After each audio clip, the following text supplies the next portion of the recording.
একজন কাস্টমার বা ক্রেতা হিসেবে বিক্রেতার সাথে আমরা যে সমস্ত এক্সপ্রেশন যে কথা আমাদের বলতে হয় আজকের ক্লাসের মাধ্যমে আমরা খুব সহজে প্র্যাকটিক্যালি সেগুলো ব্যবহার করতে পারবো ইনশাল্লাহ।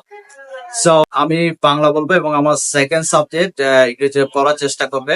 So let's start. এটার দাম কত? How much is this? ওটার দাম কত? What's the price of that? 1 kg কত রাখবেন? How much per kg? এগুলো কি টাটকা? Are this fresh? একটু কমিয়ে রাখেন। Please reduce the price. আরো কিছু দেখান। Show me some more. এটা কোন কোম্পানির? Which brand is this? এটা মেয়াদ আছে তো? Is it still valid? Packet করে দিন। Please packet. ডিসকাউন্ট আছে? Is there discount? সব মিলিয়ে কত হলো? How much is it in total? এটা দেখে ভালো লাগছে না।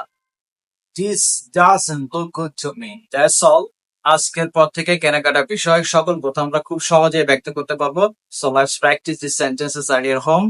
If you like this video, hit the like button and share to others to practice. Assalamu alaikum.